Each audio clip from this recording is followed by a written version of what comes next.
सात संगत जी प्रेम से कहना धन्यंकार जी। सात संगत जी दास आप जी के साथ एक ऐसे परिवार की सच्ची घटना साझा करने जा रहा है जो परिवार बहुत मुसीबतों का सामना करता है। सात संगत जी वो एक दूजे से अपने दुख बयां नहीं कर पाते हैं, सिर्फ आंखों आंखों से बातें करते हैं। अपनी बेबसी और लाचारी को एक दूजे के साथ साझा करते हुए प्रभु परमात्मा से विनती और प्रार्थना कर रहे होते हैं।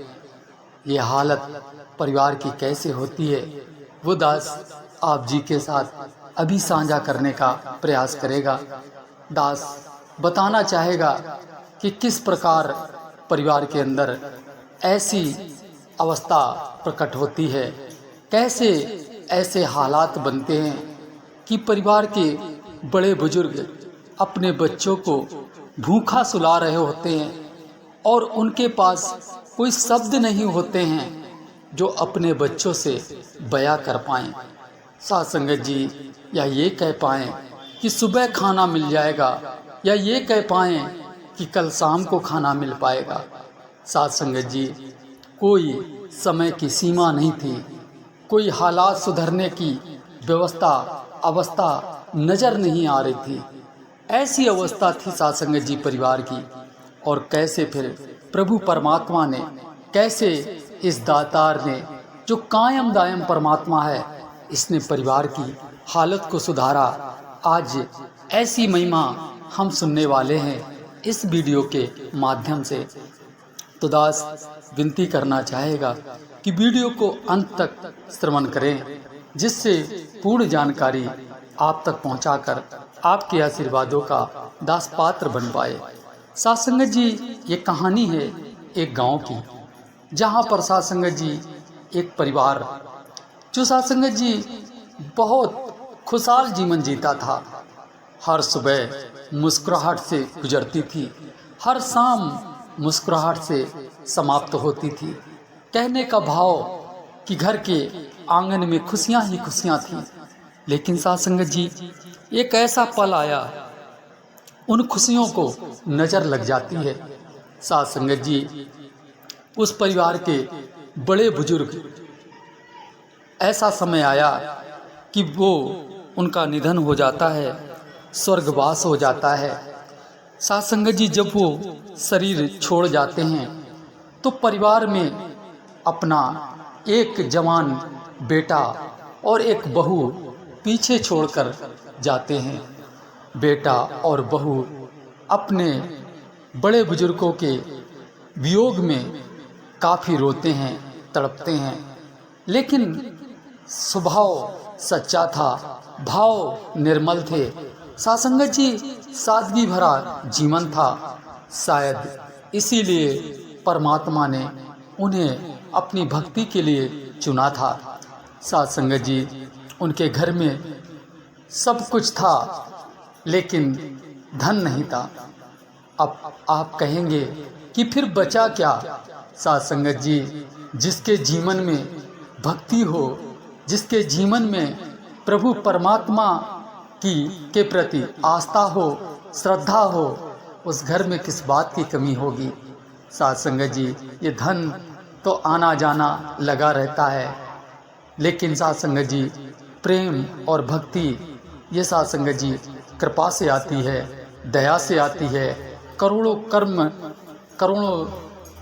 जन्मों के पुण्य से ये अवस्था प्राप्त होती है। तो सात संगत जी बात कुछ ऐसी होती है कि एक रात परिवार के सभी सदस्य बैठे हुए थे। घर के एक कमरे में बच्चे लेटे हुए, माँ के पैरों के पास माँ बैठी हुई और उनका पति उनके पास बैठे हुए, और एक दूजे को देख रहे होते हैं और मन ही मन में उनके प्रश्न चल रहे होते हैं। पत्नी कह रही हो मानो इस प्रकार कि क्या करोगे? पति कह रहा है क्या कर सकता हूँ, कोई रास्ता नहीं है मेरे पास, ना मैं पैसे कमा पा रहा हूँ, ना मुझे पैसे कमाने का कोई मार्ग नज़र आ रहा है, कैसे मैं पैसा कमाऊँ? पत्नी कह रही है कि क्या करोगे, कैसे पैसे कमाओगे। कोई रास्ता तो निकालना ही पड़ेगा, वरना बच्चों को क्या खिलाएंगे, कहाँ से ऐसा धन जुटा पाएंगे जिससे बच्चों की जीविका चला पाएं। इस प्रकार के आज दोनों में प्रश्न और उत्तर चल रहे होते हैं। मन ही मन में ऐसे भाव एक दूजे के साथ साझा कर रहे होते हैं। बच्चे सो रहे होते हैं। ऐसा करते करते मानो धीरे धीरे रात गहरी होती चली गई और सुबह में बदल जाती है। सुबह के तकरीबन 4 बजते हैं। तब साध संगत जी एक दिव्य संत का आगमन होता है और धीरे से घर की कुंडी खटखटाते हैं। और जैसे कुंडी खटखटाते हैं तो साध संगत जी परिवार के जो बहू और बेटे थे वो बेचारे निकलकर घर के बाहर आते हैं और संत को देखकर मुस्कुराते हैं। मुस्कान तो थी होठों पर, लेकिन आंखों में थकान, शरीर टूटा सा ऐसा लग रहा था जैसे रात भर के जगे हों, बहुत काम करके आए हों, बहुत थकान उनके शरीर में नज़र आती है। ऐसी अवस्था देखकर संत मुस्कुराते हैं और कहते हैं, क्या दिक्कत है बेटा, क्या समस्या है। वो बेटा और वो बहू दोनों संत के सामने हाथ जोड़कर कहते हैं कि प्रभु आपसे कुछ भी छुपा नहीं है, आप तो अंतर्यामी हो, मन की बात जानते हो, हम क्या आपको बयां करें, आप तो पहले ही सब जान गए होगे।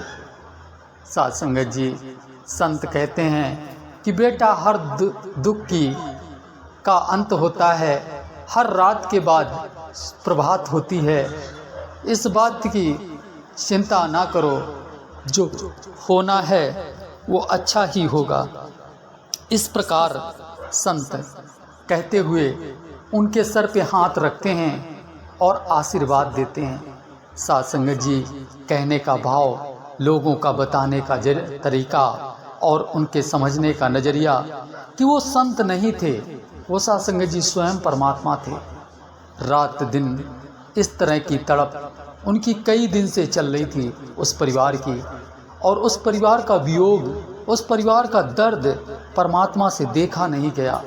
नहीं, बताइए कौन इस बात को मानेगा कि सुबह 4 बजे कोई संत घर की कुंडी खटखटाए और इस तरह फिर अपनी बात कहे और उन्हें आशीर्वाद दे और चला जाए।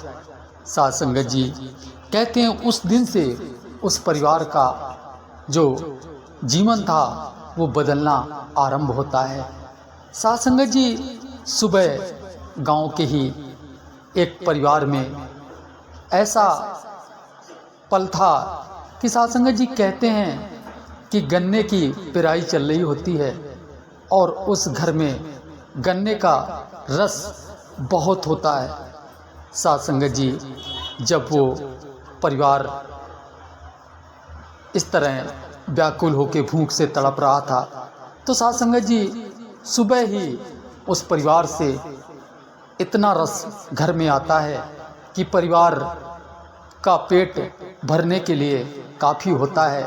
साध संगत जी ये पहली कृपा प्रभु परमात्मा की थी जो गांव रूप में उन्हें मदद मिलती है और वो उस गन्ने का रस पीकर बच्चों को पिलाकर अपने अंदर कुछ खुशी महसूस करते हैं।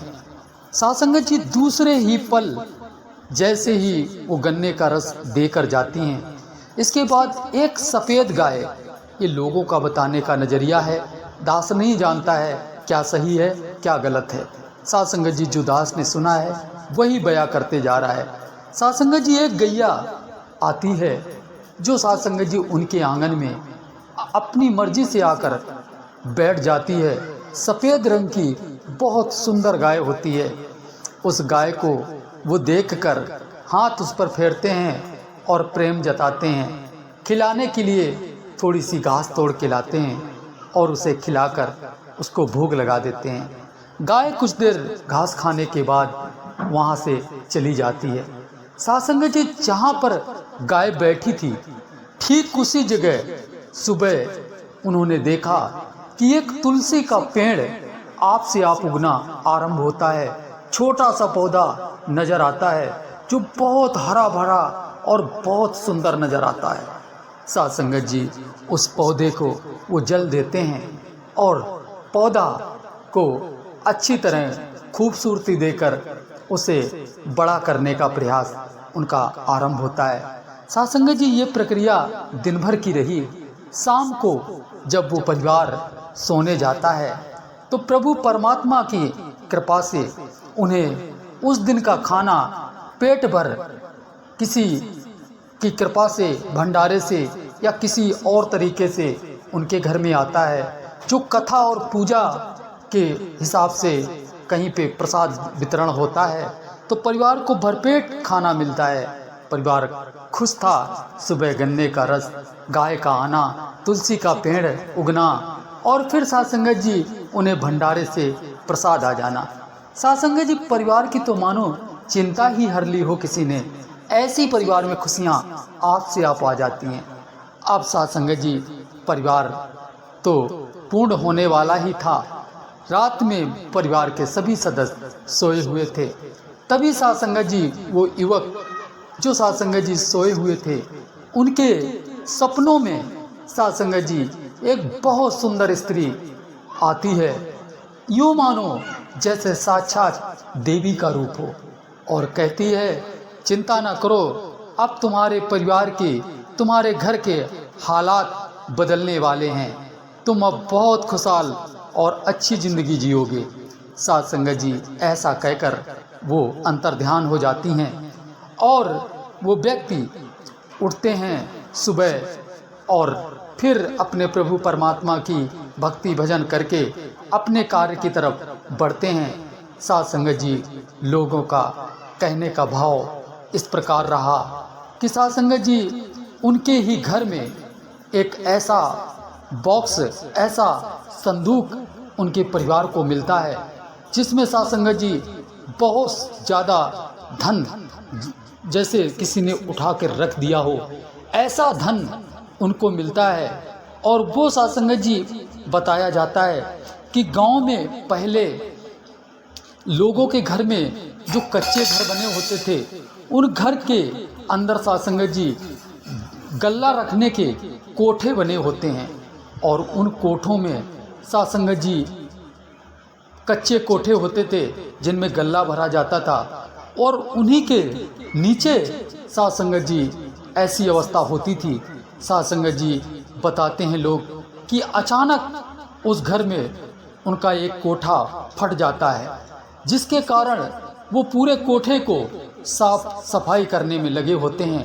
तभी साध संगत जी उनका जो फावड़े का वो लोहे का भाग होता है वो उस संदूक में जाके टकराता है।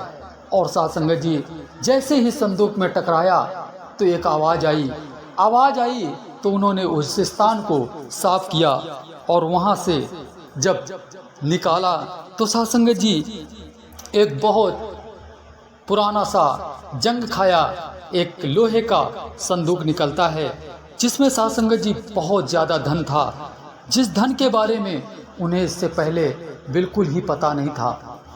ये साध संगत जी कुछ लोगों का मानना था कि इनके माता पिता खुशहाल थे, उन्होंने ये धन जोड़ रखा था, एकत्रित कर रखा था, लेकिन वो अंतिम सांस में अपने बेटे को बताना भूल गए या बता नहीं पाए, जिस कारण बेटे की अवस्था, बेटे की स्थिति इस तरह हो जाती है।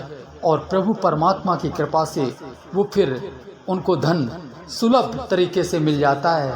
साध संगत जी कहने का भाव कि साध संगत जी इससे हम जानते हैं कि जब उनके पिता थे, जब उनकी माता थी, तो साध संगत जी घर में सुख थे, अचानक सुख गए तो ऐसे गए कि साध संगत जी जैसे प्रभु ने उनकी चमड़ी उधेड़ दी हो। और साध संगत जी फिर जब प्रभु ने दिया तो ऐसे दिया जैसे साध संगत जी छप्पड़ फाड़ दिया हो। साध संगत जी परिवार में फिर से खुशियाँ आती हैं, परिवार आनंद के साथ जीवन जीने लगता है। ऐसी ये सुंदर कहानी दास को संत महात्माओं के द्वारा ही प्राप्त हुई है, जो दास आप जी के साथ साझा की है। इस कहानी बहुत समय पहले की है, जो साध संगत जी आज से काफ़ी वर्ष की है, लेकिन साध संगत जी सत्य हमेशा के लिए सत्य ही रहता है। साध संगत जी वो समय कितना भी बीत जाए, लेकिन हालात आज भी वही इंसानों के अंदर चलते हैं। किसी घर में घी घना है तो किसी घर में मुट्ठी चना है तो किसी घर में वो भी मना है। ऐसी अवस्था आज भी मौजूद है। तो साध संगत जी इस स्टोरी से, इस कहानी से हमें ये सीख मिलती है कि विश्वास और यकीन अपना प्रभु परमात्मा पे हम बनाए रखें। अवस्था कोई भी हो, परमात्मा का सहारा न छोड़ें, क्योंकि एक दिन ये ही है जो हमारी नैया को पार लगाएगा। तो आइए अब सब मिल के बोलते हैं, सबका भला करो भगवान, सबका सब विधि